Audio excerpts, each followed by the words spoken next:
Good day and welcome, welcome, welcome, Liz. So great to see you again. It's been ages. How are you? It's great to see you, Anasuya. I'm really happy to be here with you. I'm good. Oh, that's great. Well, I'm telling you, you look good. I mean, your hair, your smile, everything is working, girl. Everything is working. Have you been on vacation? No, I've been working. I actually worked all day today. In fact, this is a very big week for me. I've been doing a lot of teaching. Okay, so you said you're doing a lot of teaching, and I know teaching for you is your joy, your passion. So what are you teaching these days that's giving you that glow? Well, I'm a somatic educator, and I focus on the what in Taoist healing is called the muscle of the soul, the psoas. So I work with students from all over the world who want to discover their core and their core integrity and really come from a place of the very center of their being. Wow. You help people reconnect to the center of their being. So is that the part that's psoas, or is that the part that's somatic, or is that the combination? I think it's a combination. Somatic awareness is what is called now. It used to be called human potential, which I Oh, always like really? that term. Yeah, like what is our human potential? And as women, what is our human potential? And is it getting to manifest? And that's partly what we want to talk about today because you and I are exploring that very idea. Yeah, that is exactly what we want to talk about. And I really want to frame it that we're not talking about it like experts. We're talking about it like we're in the inquiry. We're in exploring it ourselves for ourselves, and we're offering the inquiry to anyone who wants to join us in contemplating what is our core awareness, what is our soul, what is a feminine soul, how do we embody that from the strongest point of embodying our core and our core awareness and our connection to the earth and to the planets and to being in alignment with the all that is, how that opens us up to both our power, our centeredness, and I would even say our divinity. Because once we're in that oneness alignment and one with all that is, then we realize that we are all that is. There is no other. And I love just wondering about that and contemplating, what are the exercises I can do? What are the process? What do I have to be thinking about to stand in my core, to stand in my centered being? Well, I think on top of that, I think you've come up with some ways of being true to yourself, right? And true to your energy of the feminine energy, for me feels very suppressed in the overculture, in modernity. And we know that patriarchy has been the main show for so long, and that women have tried to match that or tried to Yes. or try to to dissolve it, but it's just too one-sided. And that idea of the bird that only has one wing, it can't really soar. So what is our part as women in today's world is part of core integrity, because core integrity is not only my experience of self, it's my experience of self within, like you said, the earth itself, my relationship to earth, my relationship to showing up here alive in this moment in time, which then embodies so much more, the social, the political, the racial, the caste system, the dynamic, it's all of it. And we're stirring in that pot of soup, so to speak. And so how do we want to shape that? How, I feel like it's our time um, to really gather ourselves together, pointedly have said to me, you know, you can't do it really alone. You have to do it in community. You have to do it, you know, with other women. We have to come together. And I think it's unique that as bodies of culture, you know, I'm a white woman, you're a black woman. We live very different lives in many ways in the United Yes. States. And yet, and in many ways there's a history there. And yet I think our connection and our possibilities lie in our heart's desire to really fully embody, or I would say flourish, to be able to really flourish. And your beautiful painting behind you speaks to that movement, that spiral movement that's so feminine, and that kind of turning inward as well as unraveling out of. Those kind Yes. of movements are so feminine. They're not a straight line. They're not a penetration. They're not a, you know, arrow to the heart. It's really more of how do we support? How do we be that ground that we can land into and feel safe and nurtured by, that something new can blossom? Oh, I love that. I love that. I love that. Yes. Not straight and penetrating. Yes. We are womb. We You are. know, we are womb. We are circular. We are the spiral. We are uh, the beautiful chaos that creates a star. You know, I when I was in Greece, I needed to I was not, I didn't have a lot of cash with me. And so one of the things I did, I carried a small art pad and some oil pastels, and I started making art and selling it while I was there to have some cash. And people would walk by me and say, "Oh, what's that?" And I'd share the story behind what I was working on. And they said, "Oh, this is beautiful. Thank you." And one lady in particular noticed that I had in that painting quite a few spirals.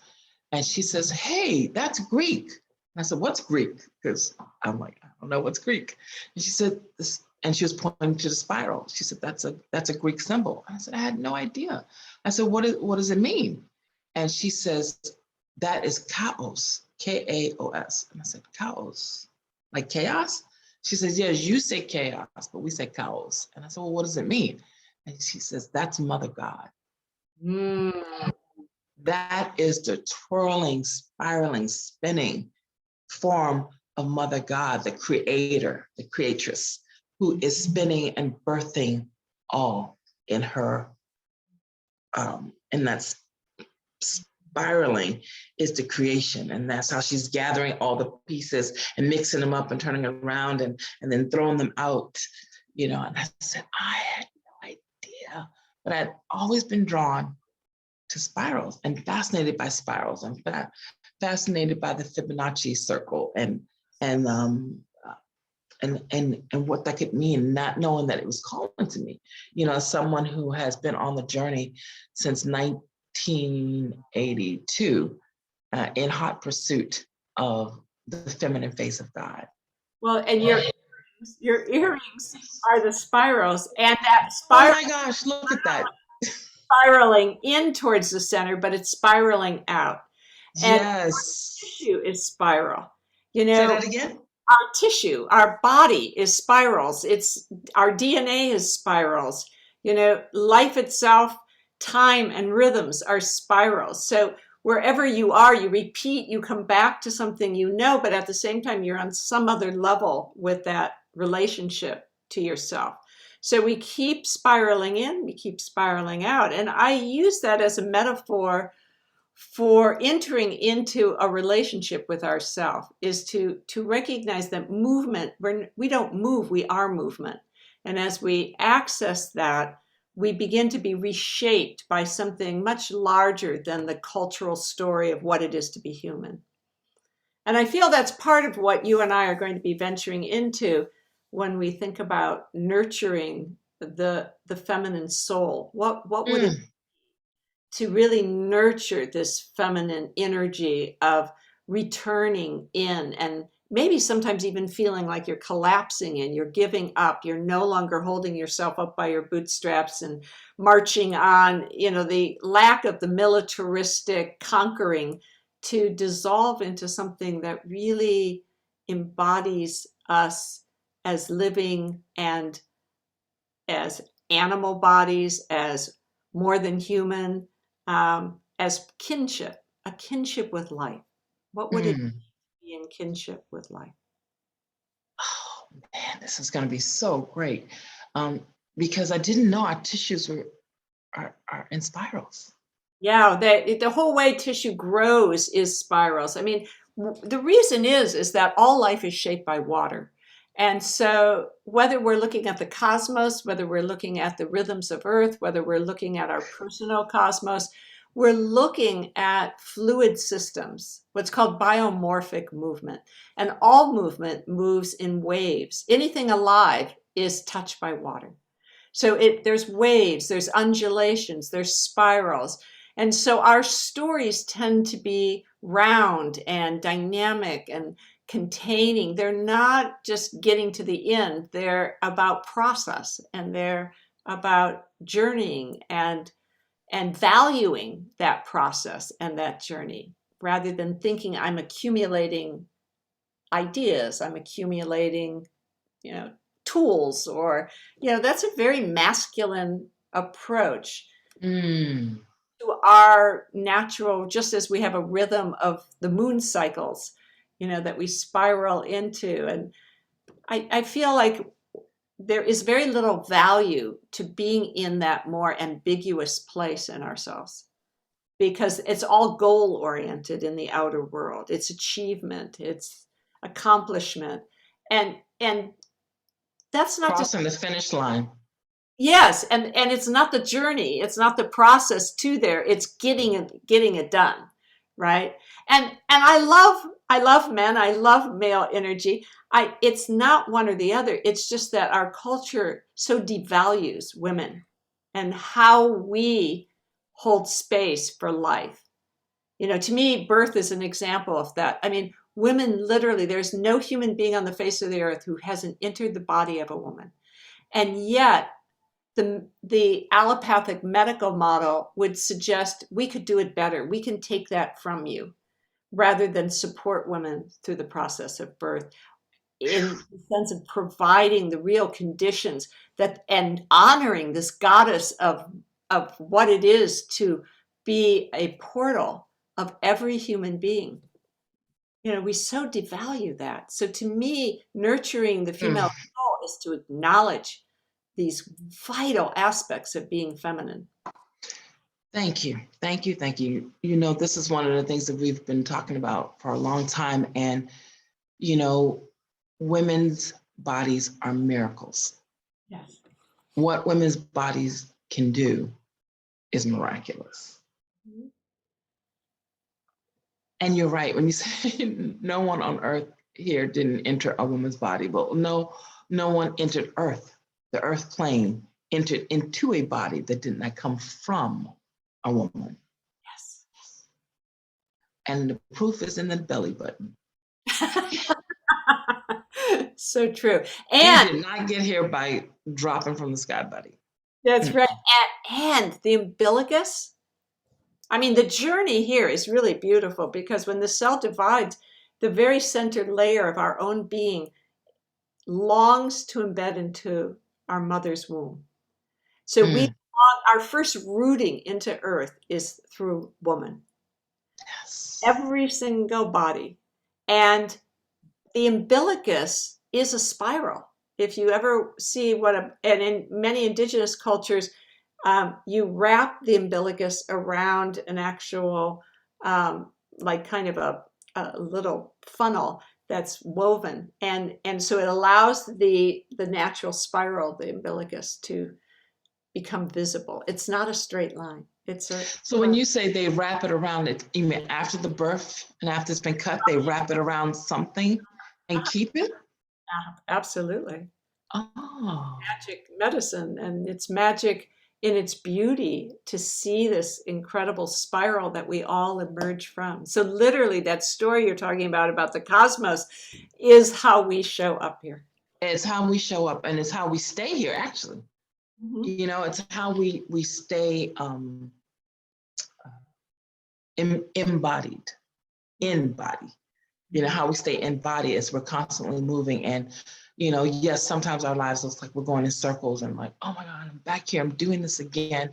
You know, we have these patterns in our lives where we are going in circular motions. And sometimes it's an devolution, which means we're spiraling reverse and going downward, which means a downward spiral means we are not growing, we're not evolving. Or we have an evolution where the spiral is going upward. And even though we may be coming back to a certain point where we were before, it's at a higher level. So there's a new awareness and a deeper cut to attain. There's a new awareness and an expanded understanding to be had at this higher level. And so we have to always be mindful in the spiral. Am I devolving or am I evolving? But we're always spinning, always spinning. I would say we want to do both. And that's so not, because everything's supposed to grow, grow, grow. But the reality is if we don't compost, if we don't dissolve, if we don't land in the dirt, so to speak, whether that's our face in the dirt or, you know, our feet in the dirt, we don't come back to the beginning to allow that new growth to show. So it's part of metabolizing our life is to also return and what it is it's not one or the other. It's me being able to move back and forth through this cycle, letting something go and letting something new evolve, and the play between the two. Yeah, I'm going to draw a little picture here. I didn't bring my art pad, but it's just, you know, what you're talking about, that returning. And, you know, that's why the symbol on your earring that's so evident right now is in two directions. It actually is one or the other. And that's a piece of this idea that we can just keep growing, growing, growing. We can keep progressing, progressing, progressing, in which we've consumed the world, right? Yes, we're eating it. We're eating, yes, we're eating up. And in that, we're breaking the matrix of, you could say, the web of life. Is that the web of life has these cycles and have these spirals that take us back down into earth, you know, and allow us to metabolize or compost what is no longer nourishing, so that it becomes that humus to allow something that's nourishing to reappear. Yeah, we definitely need the devolution. So the goal is to get out of binaries, right, wrong, good, bad, should, shouldn't, up, down, all these things. And we constantly are in our culture of modernity is always looking for what's the one right answer? What's the one right way? What's the one right person? What's the one right Mr. or Mrs. Right? You know, who's the one? And it's not just one. There's not one single story. There's not one single Mr. or Mrs. Right. There's not one single possibility. There are many, and we can try them all. And that pursuit of the one perfect thing makes us miserable, neurotic, schizophrenic, depressed, because when we don't have that one thing, our life is worth nothing according to that belief system. So yes, we want to keep evolving, but part of evolving is devolving and saying it's giving us a chance to go back over and say, hey, we're back down here. Okay, what's the lesson? What am I here to learn? What didn't I get the last time I was here? You know, what am I to remember that I forgot? You know, it's like that's so important. Yeah, we have to go back over things. And that's why it came to me, this symbol, which is called the Sankofa symbol. You might not know it, but you've seen it a lot in metalwork, like in gates and doors, and anywhere you see metal, you see this symbol. And people say, oh, it's like hearts. And I'm like, well, it isn't. There's a reason, you know, it's different from heart. It's because what's at the bottom here. These two spirals let you know it's not a heart. And that symbol, oh, I just so you can read it, is called Sankofa. Oops, where am I? Sankofa. Yeah. It's hard to look at the camera backwards. And that is a Adinkra symbol, which is an ancient language of from Ghana. And the reason why you see it in metalwork all over the place is because that's what the slaves brought with them. They brought that ironwork. You know, there's a lot of beautiful ironwork that is done, ironwork art that is done in West Africa. And Ghana is one of the places where the ironwork art is very pronounced and beautiful. And so these enslaved beings would put this symbol all over, knowing that those people that from their land would recognize it. And Sankofa means in order to go forward, you have to know where you came from. Oh, beautiful. So it was their invitation to never forget who we are, even though we're in this new land, even though we're in this new place, even though we can't speak our mother tongue without punishment. We can't return home without the risk of death. We can't leave, but we can keep who we are. So another way of interpreting Sankofa is go back and fetch it, which the other symbol is a swan whose neck goes backward facing the tail. And it's about going back and getting what we might have left behind, what we might feel like, go back and get it because we need it on this journey. We can't do this journey without who we are, remembering who we are. And that's part of that spiral, you know, going both backwards and forwards, backwards and forwards. Sometimes we have to go back and get it. Either it's some wisdom from a grandmother, or it's a quilt from our great grandmother, or it's a recipe, or it's guidance. But we don't have all the answers. But those who came before us have a clue. They have seen things that we've seen. They've gone through times like we've gone through. What did they do? What did they know? And I think that's one of the greatest ways we can, I'll speak for myself, I can nurture my feminine soul is to listen to my ancestors, is to listen to their journey, is to go back and ask questions if they're still alive. And, you know, all of my grandmother's siblings are no longer on the earth. But my mother and I, when I talk to my aunt, my mother's sister, you know, we remember what did they used to tell us? And we gather around with the cousins and say, remember when they told us this? And so that we can keep those stories alive and keep that wisdom alive. So that we're able to repeat it for the younger ones who never got a chance to meet them. I mean, my cousins and I always got to know, my grandmother was 12 of 13, and we got to know probably the last 6 of them were still alive when I was younger. And just I didn't even know how big of a deal that was until they were gone, and I got older and saw like their generation, you know, because my grandmother's grandparents were enslaved. They were the end of slavery. But they had that memory of what it was like.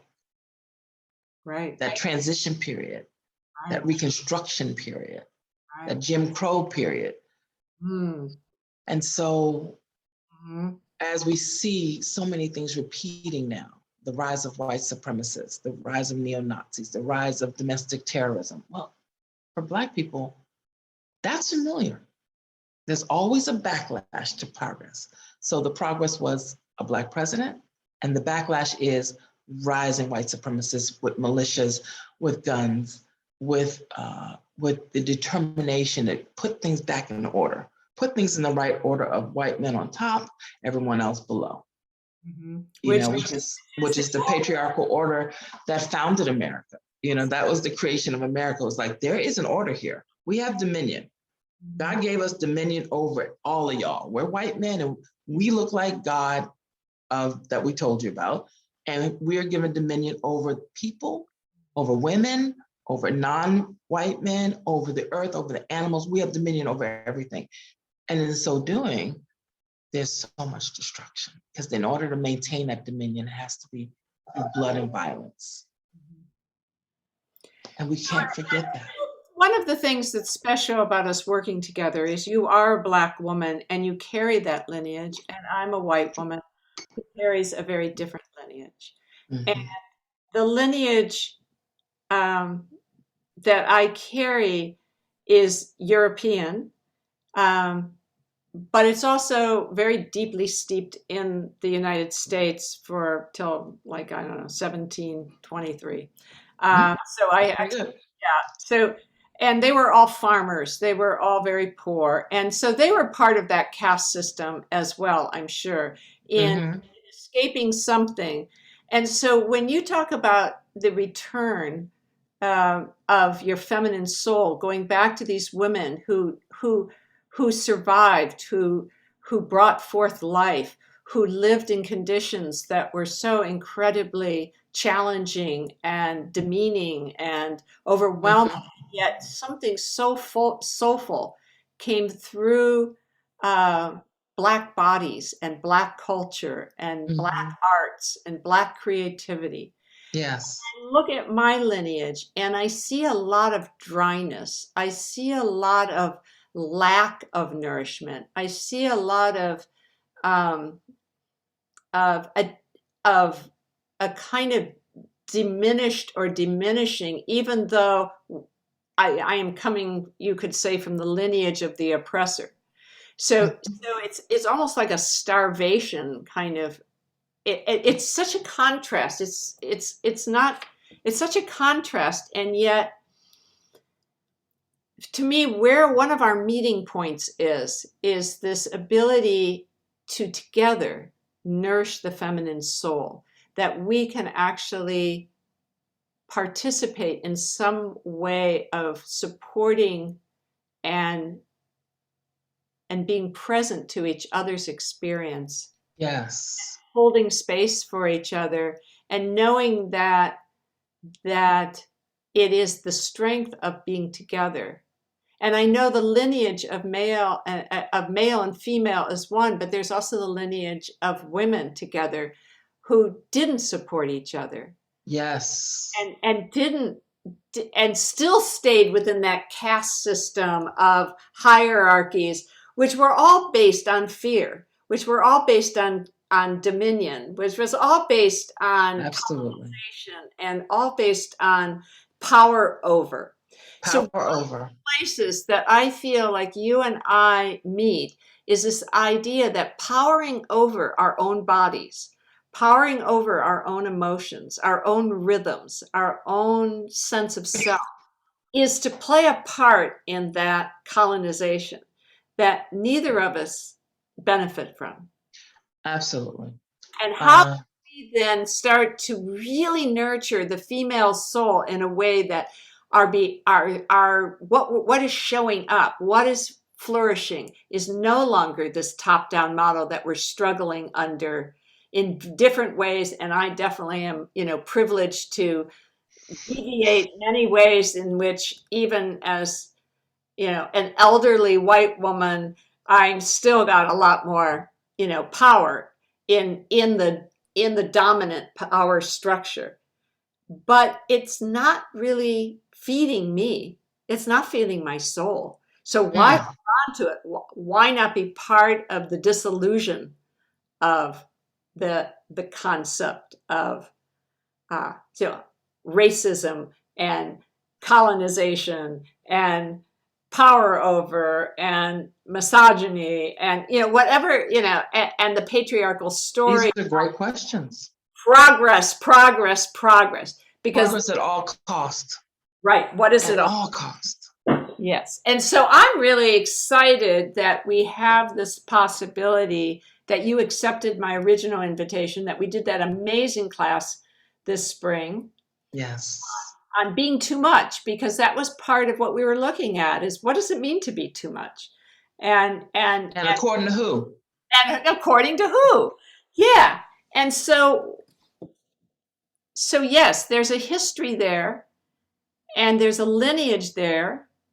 And I feel like, in so many ways, not to diminish anything, you have a direct lineage that is actually richer in its feminine power than I do, from the point of view of what happened. It's not how the culture perceives this, but the really like earth connection. And like we all know, that every human being is also the mother of all of us is Africa, is going back to the black body, to going back to Mother Earth, to going back to that deep, deep, dark void in which we all emerge from.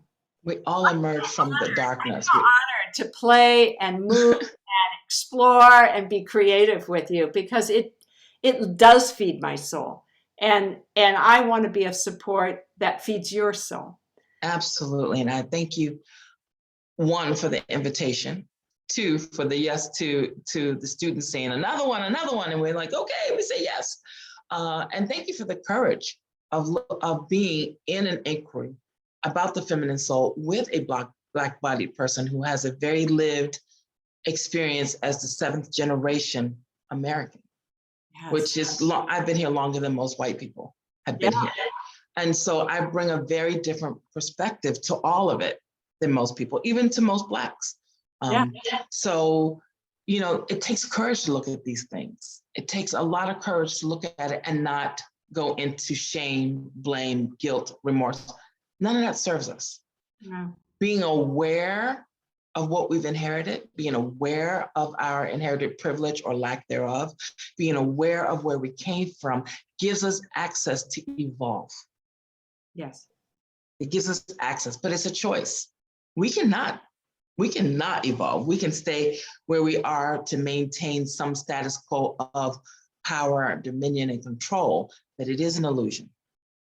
Well, and I think that I feel like the example of that I use a lot in my work with movement is that we don't move, we are movement. We are a fluid organism. We are part of life herself.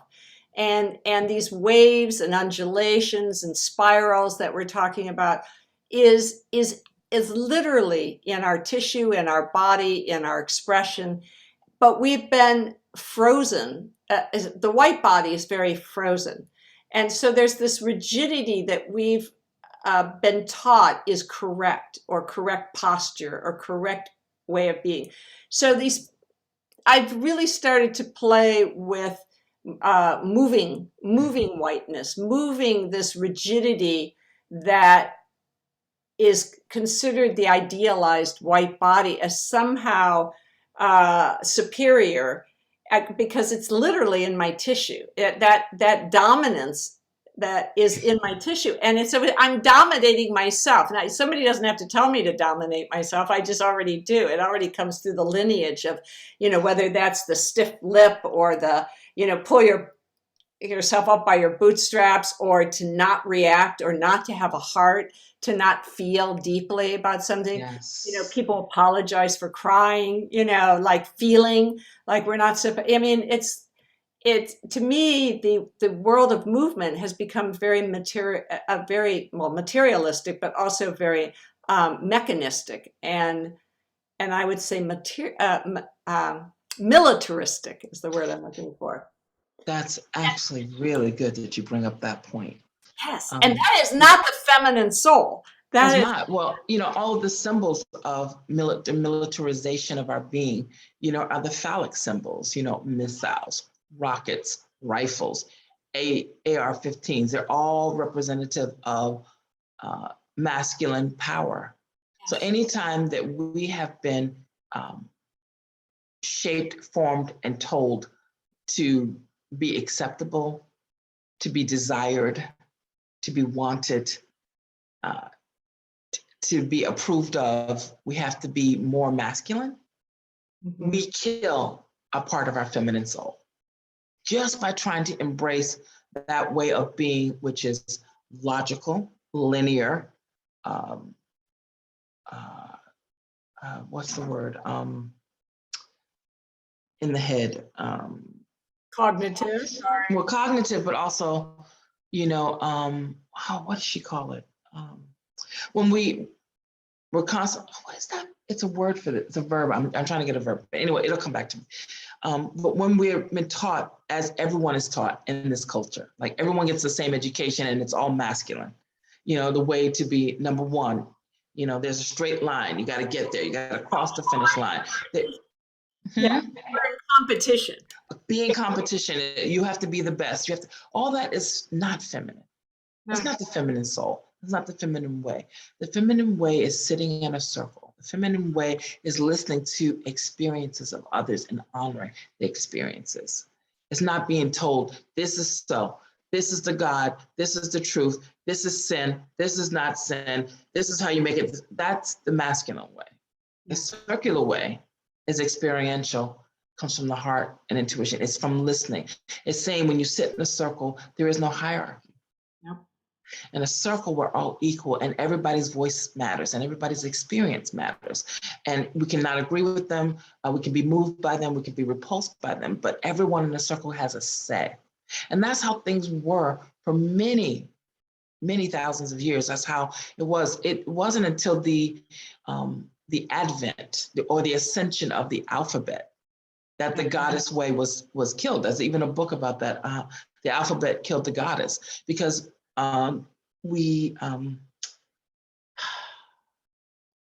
patriarchy, male gods, the ascent and dominance of male gods only is a very new occurrence. It's taught to us like it's always been this way. It's taught to us like this God has been around since the beginning of time, creation, and it's actually not true. It's actually not true. For over 65,000 years, we have been Homo sapiens, coming from one Ethiopian woman. All Homo sapiens came from her cell. By a mitochondrial DNA, it was passed down mother to daughter, mother to daughter, mother to daughter, mother to daughter, all over the world. And God was a woman for about 58,000 of those 65,000 years. God was a woman. It made sense to them that God would be a woman, because the only thing that anybody saw give life was women. When they saw life-giving properties in the animals, it was the female. Oh, women are God. They bring life from nowhere, because they had no idea what role men played in the birth and creation. They had no idea. All they know is 1 minute, nothing's there, next minute, something's there, and it's alive, and it looks like them. So God was a woman, and it was mysterious. How did that baby get there? The mystery of the darkness, the mystery of the blackness of the sky, of the cosmos, the mystery of the earth. The women were the ones who made food grow. They can hunt all they want, but a lot of times they came home without any catch. How were they sustained? By the women who knew what was edible and what was poisonous, what was medicinal and what was dangerous, could kill you. Because women knew how to maintain life through food, how to sustain life through medicine, how to bring life forward from nothing, God was a woman. And she was dark and fertile and fecund. That is how the truth was. And so in the matriarchal religions and in matriarchal societies, there was equality. There was the circle.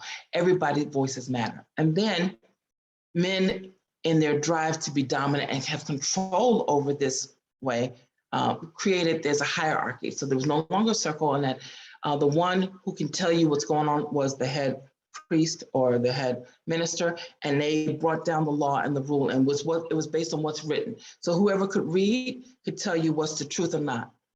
Whereas before, there was no one truth. It was the truth of the experience of the group.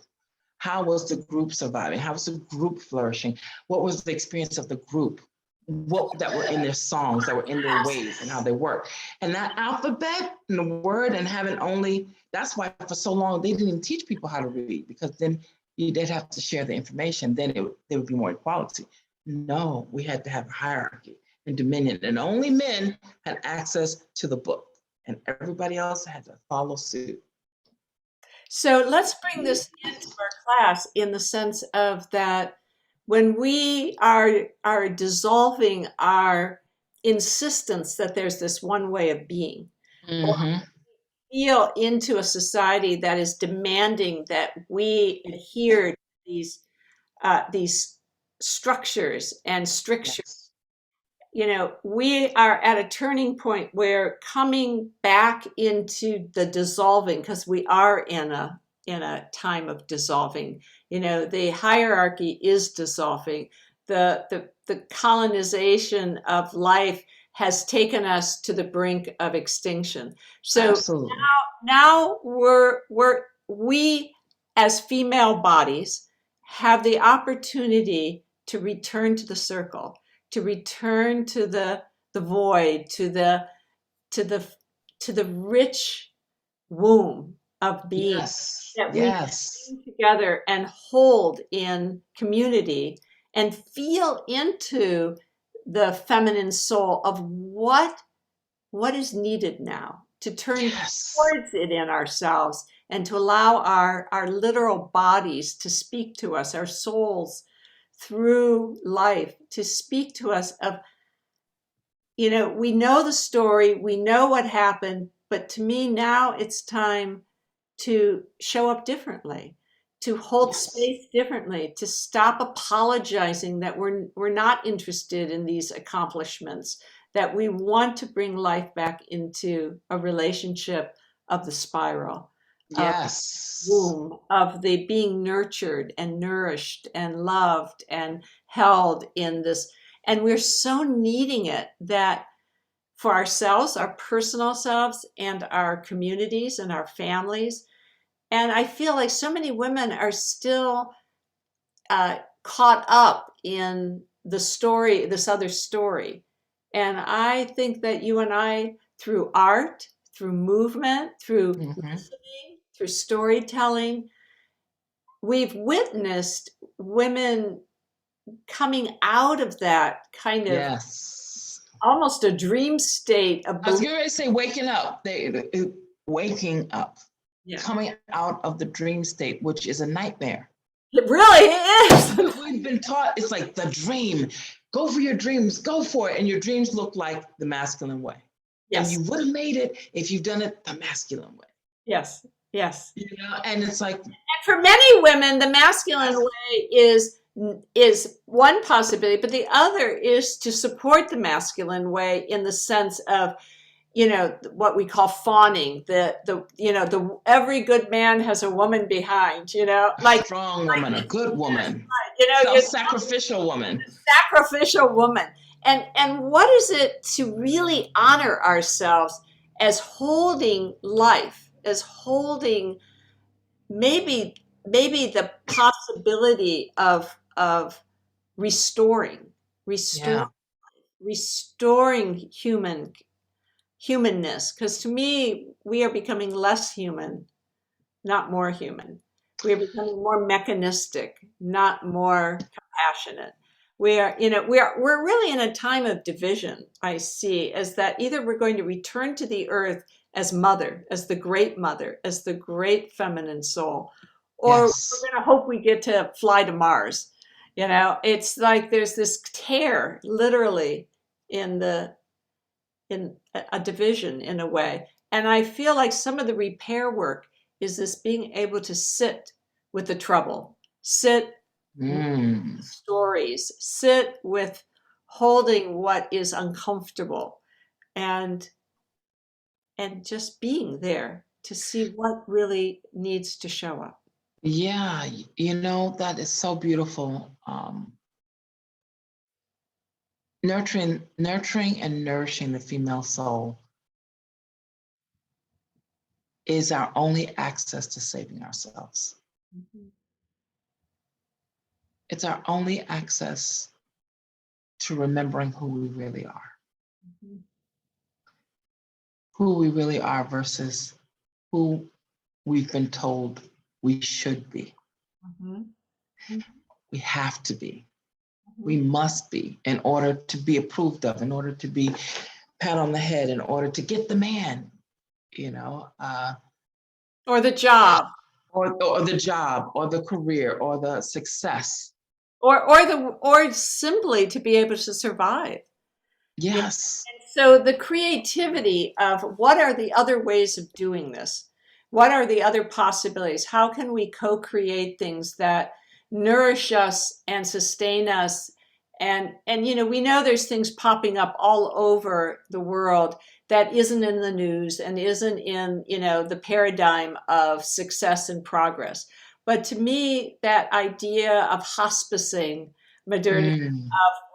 of sitting and grieving some of what has been, but also letting that compost into our longing. What is longing to show up in the feminine soul? What is this that's moving us Yes. in some other rhythm than the insistence of the electronic rhythm? Can we return to our connection to the earth? And to me, somatically, the place we return to is our bones. And you're speaking of the bones of the ancestors, the story Yes. of your long generations of ancestors, and even the bones of my being of have been so, for me, deeply in the land. How do we, wherever we are, wherever we land in ourselves, can we really feel that energy of the earth right where we are? And how do we access her as a living, co-regulating, like that? The earth itself is our mother. It is co-regulating us. It is nurturing us. It is feeding us. It is how we replenish. So women have always been deeply connected to earth, to blood, to bone, Yes. right? And so I feel like symbolically, story, movement brings us into relationship to these spirals that you're speaking of, both Yes. and we can let both happen simultaneously. And they have to. And they have You to. have to get out of the binary that's either or. No, it's both. Because there is a masculine in us. So it's not about being anti-masculine or not honoring the divine masculine. It's both in us. It's just that only that has been, not only, but the majority of our being has been focused on nurturing and feeding and growing the masculine in us. And very little respect and honor and value has been given to honoring the feminine in us. Yes. Yes. And so we're taking the time for 6 sessions to really look at what does it mean we have a feminine soul? What does it mean that we have a feminine soul that's different? How is it different? In what way is it different? In what way can it fuel us? In what ways can it nurture us? We don't even know, because there's very little that's been taught to us about even how to inhabit, to discover, to uncover this feminine soul. But I talk to people about this and they're like, it just shakes their head. I have a feminine soul? Like they say, I have a soul, but they think it's neutral, not masculine or feminine. I said, no, you have a feminine soul as well. And just that, it's like a shake in the matrix, like, wait, it's like a little short circuit, because we're not even taught to that it exists, let alone that it has any value to pursue it. And so, anyone who joins us on this 6-session journey, will be in the same inquiry we're in right now, of that cushion. What is it like to be the safe space for ourselves? Oh, beautiful. What is it like to hold ourselves in the spiral of our arms and to nurture that? What does it take to love the spirals in our face? Because we have spirals, we have spirals all over our face, we have spirals all over. What is it like to live in our eyes are spirals? What is it like to speak in spirals of creation? That everything we speak is a creation. To be aware of it. It is happening anyway, but to be aware of that power of creation that rides on the tongue from our voice. And our voice has more power when it is connected to our soul, as when it's coming from that, the vaginal diaphragm. What did you call the pelvic floor is really a diaphragm? Yes. So they're voluptuous. They're moving tissue. They're more like a jellyfish. You're not a structure. You're not an object. You're a living process. So what you're really saying is, can we actually sense into the living process we are? That Yes. we are literally earth, and we're cosmos, and we're, stardust, and we're bacteria. Absolutely. and we're, you know, human and we're non-human, and to actually play and pleasure in that dynamic of exploration of the unknown, of Yes. what we do not understand, of the mystery of life. Can we restir the mystery of life in ourselves to allow ourselves to really flourish, you know, Yes. to really feel nurtured, as well as to be nurturing. Yeah. And embrace the mystery. You know, so much of the feminine way has been um, demonized or devalued. So even mystery, which is a gorgeous process to be in, we don't like it. We don't like darkness. We don't like not knowing. We don't like, can't figure it out. We've got to have it figured out. That where's the light? We turn on the light. We gotta be able to see this. And it's like, no, everything that we have that is life was created in the dark without seeing. A Yes. woman carries a child for almost 10 months without seeing it. Mhm. Even your ultrasound gives you a piece of her, but really you don't see it. You don't see what's happening. You don't see the process. The baby certainly doesn't see anything. They're in the dark. We're in the dark about it. You know, like but that is feminine, so we don't value it. You know, we're in the rational, logical, linear mind, which is what I was trying to think of earlier. You know, we're so encouraged to be rational, to be objective. But when we're objective, we're making the other, whatever we call the other, an object. Somewhere you can be objective is that to see it as an object. And the minute we see the other as object, it can be enslaved, it can be sold, it can be turned into chattel, it can be owned. Mm. And we have objectified most of life and other people. Mhm. And other than And what? other than human, all Yeah, kids. all of it. All of it has been something we can control, whether it's the tree, whether it's the land, whether it's the bears, whether it's the dogs, like it's an other. Yeah. The river can be dammed, you know. It's Even if it doesn't serve the people downstream who need the fish. Well, too bad you need the fish to survive because we need the water for electricity and you have to pay for it. So electricity or fish, huh? Yeah. Pick. So I feel like this is transformative, both on a very personal level, on a Mhm. cultural level, on a what we call social body, as well as the physical body. Like there isn't that separation; they all interface, and the spiritual or cosmic body. You know, Yes. our reasons for being here, or how life happens, or what does it mean to be alive? What does it mean to be human? What is it? Yes. You know, we're looking at the play of story and uh, mystery, and also a very personal way, I think, of where you begin to recognize where your own life force has been usurped, where it has been strangled or cut down, or you know, Suffocated. kind of like the trees, you know, like where have you been cut down to nothing, and being able to land in that so that there can be some restorative gestures that bring us back to life in the very soul of Yes. our being, in the very core of our being.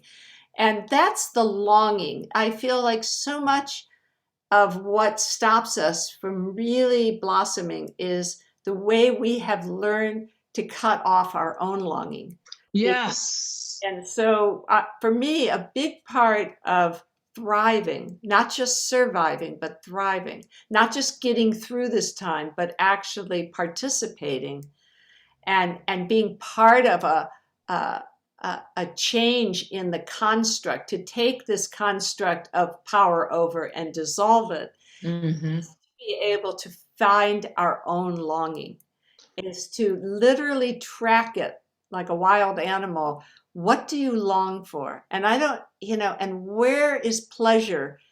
Because pleasure is one of the ways we pull back from longing, is it dries up, you know, and yet our organism is always longing. That baby that longed to embed into its mother womb, that spirit who longed to embed into the mother's womb, is a process in which literally it is longing for something it doesn't even know, like the seed that roots and all of a sudden is longing for something, but it hasn't felt the sun yet. It hasn't felt, it doesn't know what it's going to be. It doesn't know if it's a 90-foot redwood tree or, what, it doesn't know yet. So we, in many ways, we don't even know who and what we are, our potential is.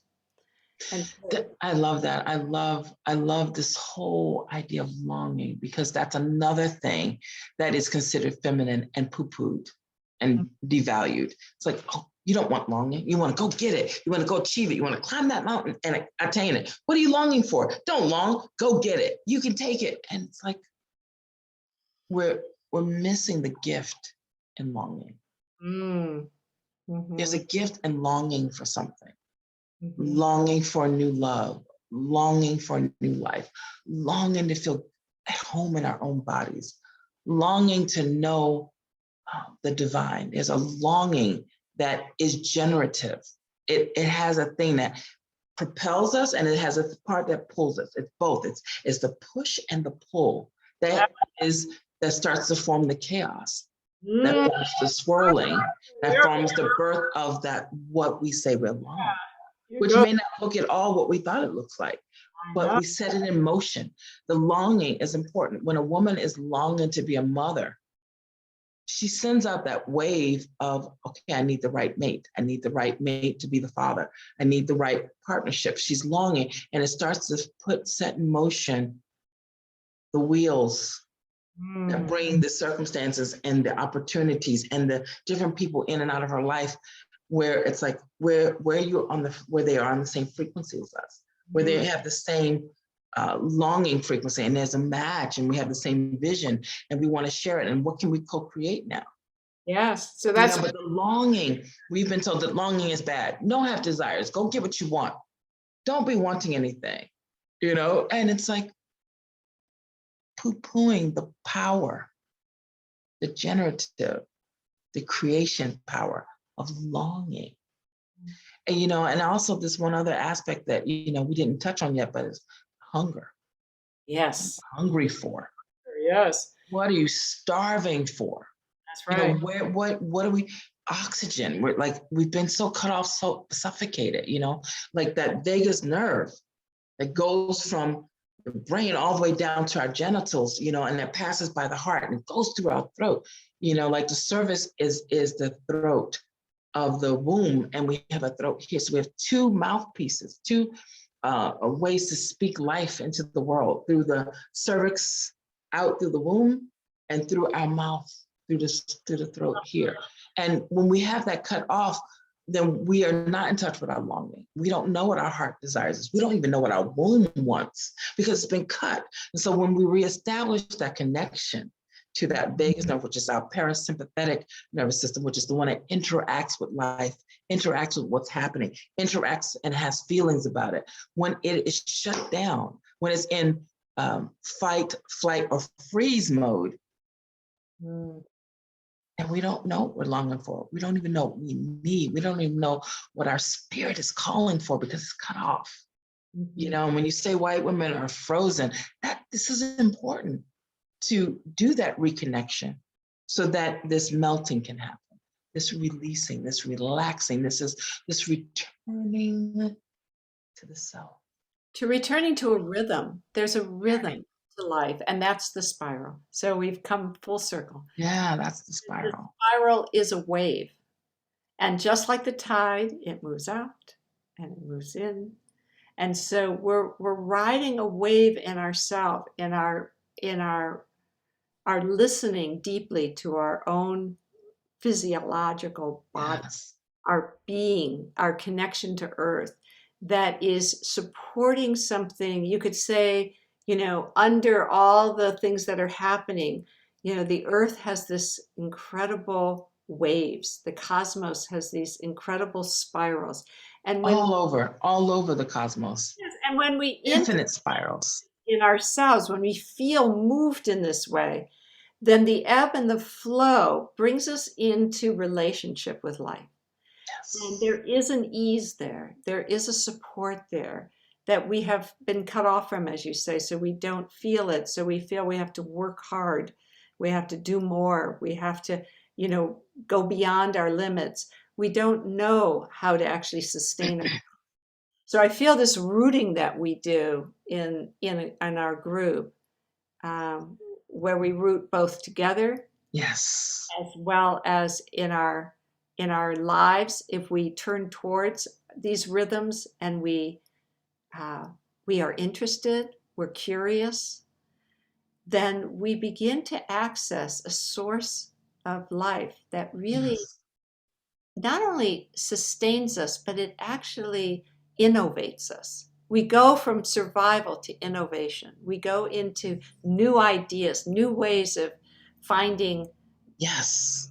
support, and that's the creative process. And that's the part when we go back and connect our soas, rewild, and also get back into our womb. Like all the creative, innovative ideas come from there. Yeah. And that's why it's been so powerful. Why patriarchy has been so powerful at disempowering us and limiting us and cutting off our power, because they have cut off our belief and love of our womb. They've cut it off through trauma. They called it dirty. They call our blood dirty. They call us impure. We've been taught so many ways to see our womb and our bleeding and our connection to the all as wrong, broken, defective, not good enough. Mm-hmm. And getting back into honoring and loving that which is innately us. Mm-hmm.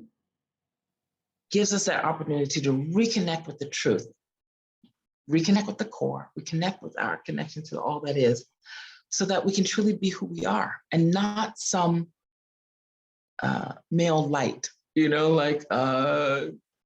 like some almost male. Mm-mm. Yeah. Honor this body. That fullness. Honor this body. Honor this journey. Honor our journey.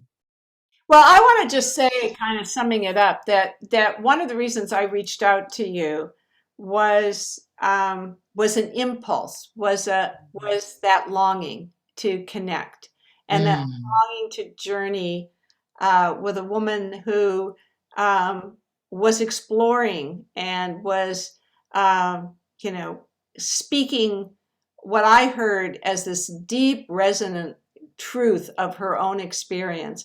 And I felt like I really want to see where we could do this together and how this might evolve. So it is a journey, and we don't have an answer at the end. We have We'll see where we end up.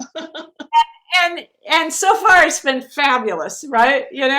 And people have really enjoyed the camaraderie and the honesty and the truth telling and the presence, and I really attribute that to you do a beautiful job of holding space for the vulnerable, and I thank you for that. Thank you so much for witnessing it and appreciating the gift that is. It is because it's not seen as a gift in a lot of circles, I know, but it does. It's not a gift in the masculine way. In the soul, in the female soul, it is. So yes. Thank you. Thank you so much for talking with me today and being in this inquiry, because this journey we're about to embark on starting July 11th for 6 sessions is going to be magical. Because anytime we get to play with the feminine and dance in our bodies and restore our juiciness and our love for ourselves, anytime we get to celebrate who we are and who we are not, with equal love, it's a great day. And that's how we're going to feed the hunger to know ourselves, feed that hunger to love ourselves, feed that hunger to just to know, who am I? Mm-hmm. That is going to be so magical to go on that journey with all of you women who say, I want to know more about that. Mm-hmm. So, I think it's time to give some really practical details. The course that we're leading, can you say the full name, Liz, right now? It's Nourishing Feminine Soul Together. And what is it? It's Nourishing Our Longing. Yes, nourishing. I'm on nurturing the You're going feminine. to find, we'll put the info down below uh, the YouTube video, but it's coreawareness.com. And when you go Yes. to schedule, you'll find that title of a class. It's 6 sessions, it's twice a week. And Anasuya is very good at asking questions that make into the inquiry. So, and I'll be doing the movement pieces that bring you into your bones and into your heart, and Hmm. how the spiral lives inside of you, and feeling the animal body's capacity to know things, like that deep knowing she spoke about, of like, what do I really hunger for? Because Yes. we often feed ourselves things because we're hungry, but we don't know what we really need as nourishment. But our body does, our living flesh does, if we listen Mm. deeply If into we our listen to it. bones and our womb. We start to feel what feeds us, what really feeds our soul. What Yeah. And we're doing it with somatic movement from this masterful somatic educator. And we're doing it with art. So there's a component that's visual art, and there's also a component that's theater art. And so we'll be using song, we'll be using poetry, we'll be using theater, we'll be using visual art as a way of weaving and spiraling and creating that chaos, and as a weaving and spiraling and seeing. It's those tools are going to be used to just uncover something. So something's going to get blown away and something's going to come into being. We Yes. don't know what. And we don't know what, but let's go for the ride. So it starts July 11th. It goes for twice a week. So it's for 3 weeks Yep. on Mondays and Thursdays. Yep. And it's, did we say 9 a.m. PT or 10 a.m. PT? I don't remember, but you can go on the website and you'll figure it out. We could try to give you I different, think it's 9 a.m. PT, right? Pacific time. Because I'm in Central Time, Right. Sue is in Pacific Time, but we tried to set it up also for European women to be able to join us this time, so it's not in the middle of the night. So it's during the day. And if you really want to be part of it and you cannot attend, but you're going to ride along with us, then what you can do is you can join us, and for anyone who has actually signed up for the course, you'll receive a recording. And last time we did this class, there were some women who it really was the middle of the night and they literally couldn't join us. But they said it was so incredible to join the video and watch and participate and do their own work, Yeah. and join us in and be carried by this womb of women who have come together to really celebrate Yes.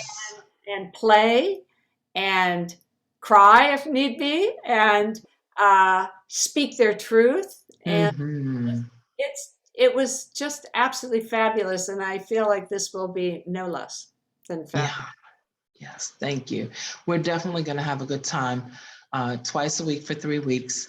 And there are exercises and processes to do in between sessions, which is why we have that nice 3 days between Monday and Thursday, and then another 3 days between Thursday, or 4 days between Thursday and Monday. So there's time to really do the deep dive and do the creative work that unfolds things and reveals things and releases things. So it's a journey that's gentle and jarring at the same time.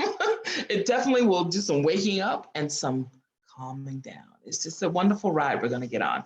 And so we really hope to see you starting July 11th. I don't know why I want to say January, July 11th.